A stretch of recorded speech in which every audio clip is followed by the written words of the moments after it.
ഹരേ കൃഷ്ണ. ഗുരുവായൂരപ്പന് കൂടുതൽ ഇഷ്ടം മനസ്സും ബുദ്ധിയും ഭഗവാനിൽ അർപ്പിച്ച ഭക്തരെയാണ്. ഭഗവാൻ അറിയാം നമ്മുടെ പ്രശ്നങ്ങൾക്കെല്ലാം കാരണം നമ്മുടെ മനസ്സാണെന്ന്. അതായത് ശരിയായ രീതിയിൽ ഉപയോഗിക്കുകയാണെങ്കിൽ മനസ്സ് വിശിഷ്ടമായത് തന്നെയാണ്. ഇനി അത് തെറ്റായ രീതിയിലാണ് ഉപയോഗിക്കുന്നതെങ്കിൽ മനസ്സ് നമ്മളെ ഉപദ്രവിക്കുക തന്നെ ചെയ്യും. അതുകൊണ്ട് ബുദ്ധിപൂർവ്വം മനസ്സിനെ നിയന്ത്രിച്ച് നിരന്തര പരിശീലനത്തിലൂടെ മനസ്സിനെ ഏകാഗ്രമാക്കണം. മനസ്സിനെ ഒരിക്കലും നമ്മളെ നിയന്ത്രിക്കാനായിട്ട് അനുവദിക്കരുത്. നമ്മൾ വേണം നമ്മുടെ മനസ്സിനെ നിയന്ത്രിക്കാനായിട്ട്. കാരണം മനസ്സിനേക്കാൾ ശ്രേഷ്ഠമാണ് നമ്മുടെ ബുദ്ധി.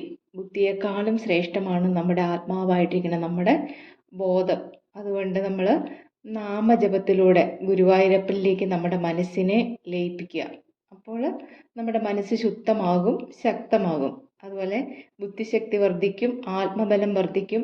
നമ്മുടെ ഉള്ളിൻ്റെ അഗാധതയിൽ നമ്മൾക്ക് ഗുരുവായൂരപ്പനെ അനുഭവിച്ചറിയാനായിട്ട് നമുക്ക് കഴിയും. അതിലൂടെ നമുക്ക് പരമമായ ശാന്തിയും ആനന്ദവും നമ്മളിലേക്ക് വന്ന് നിറയും.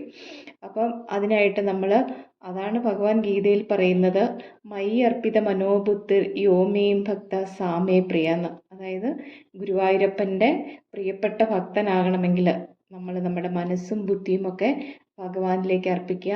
ഭഗവാൻ എല്ലാ കാര്യങ്ങളും നമുക്ക് നല്ല ഭംഗിയായിട്ട് നടത്തി തരും. ഹരേ കൃഷ്ണ.